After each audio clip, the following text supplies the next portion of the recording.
ఇక డీటెయిల్స్ చూద్దాం.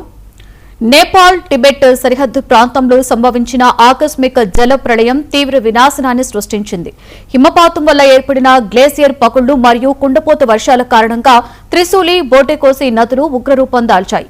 నిమిషాల వ్యవధిలోనే ఉవ్వెత్తున ఎగిసిపడిన ప్రవాహాలు కొండ చర్యలతో పాటు పలు గ్రామాలను, మౌలిక సదుపాయాలను తుడిచిపెట్టేశాయి. ఈ ఘోర విపత్తులో ఇప్పటి వరకు 162 మందికి పైగా ప్రాణాలు కోల్పోగా వందలాది ఇళ్లు, బ్రిడ్జిలు, విద్యుత్ కేంద్రాలు నీట మునిగాయి.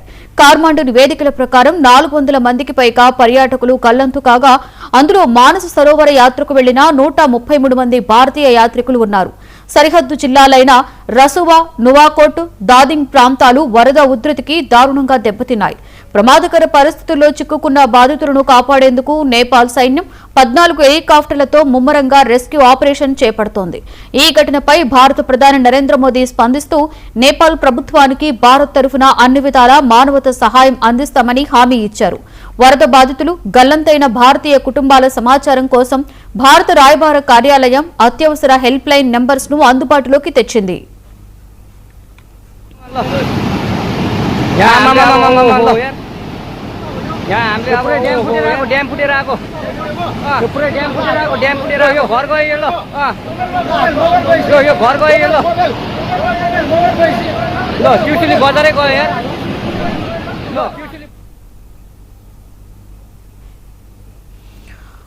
ఇదే అంశం మీద మరింత సమాచారాన్ని మా ఢిల్లీ బ్యూరో చీఫ్ నవీన్ అందిస్తారు. నవీన్, నేపాల్లో చూసుకుంటే మనం జల ప్రళయంలో ఎంతో మంది ప్రాణాలు కోల్పోయారు, కొంతమంది ఆచూకీ కూడా ఇంకా తెలియని పరిస్థితిలో ఉంది.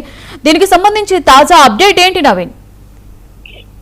లక్ష్మి, ప్రస్తుతం ఇంకా సహాయక చర్యలు మాత్రం ఇంకా కొనసాగుతూనే ఉన్నాయి. ఇప్పటికే భారత్ సంబంధించినటువంటి నేవీ అధికారులతో పాటు ఇటు భారత్ సంబంధించినటువంటి రెస్క్యూ టీమ్స్ అంతా కూడా నేపాల్ కూడా బయలుదేరినటువంటి పరిస్థితి నెలకొంది. అయితే ఈ రోజు ఉదయం 2 హెలికాప్టర్లు ఇటు నేపాల్ లో చిక్కున్నటువంటి వారికి సాయం అందించేందుకు కొంత సామాగ్రిని కూడా భారత్ నుంచి నేపాల్ కూడా పంపడం జరిగింది.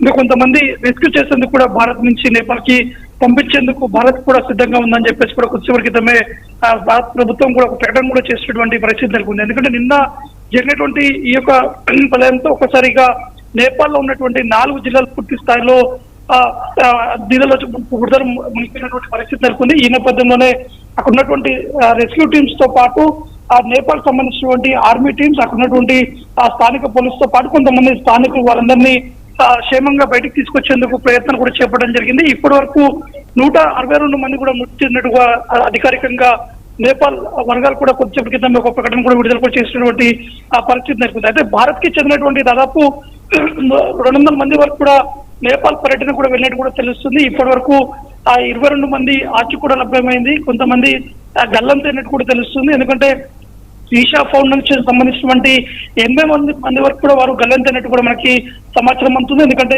కొద్దిసేపటి క్రితమే సద్గురు కూడా ఒక ప్రకటన విడుదల కూడా చేయడం జరిగింది. ఈషా ఫౌండేషన్ సంబంధించినటువంటి వారు దాదాపు 80 మంది ఇటు నేపాల్ పర్యటన కూడా వెళ్ళడం జరిగింది. అక్కడ కొంతమంది గల్లంతయ్యారు, వారు చూసేందుకు కూడా మాకు అనుమతి ఇవ్వాలని చెప్పేసి కూడా ఈషా ఫౌండేషన్ సద్గురు కూడా కొద్దిసేపటి క్రితం ఒక ప్రకటన కూడా విడుదల కూడా చేయడం జరిగింది. దాంతో పాటు ఆంధ్రప్రదేశ్, తెలంగాణకు సంబంధించినటువంటి కొంతమంది యాత్రికులు కూడా ఇటు నేపాల్ లో చిక్కుకున్నట్టు కూడా తెలుస్తుంది. కొంతమంది గల్లంతయ్యారు, కొంతమంది క్షేమంగా ఇతర ప్రాంతానికి కూడా వచ్చినట్టు కూడా మనకి సమాచారం అందుతుంది. ఇందులో తెలంగాణకు చెందినటువంటి 4 వ్యక్తులు కూడా ఉన్నట్టు కూడా తెలుస్తుంది. ఒకవైపు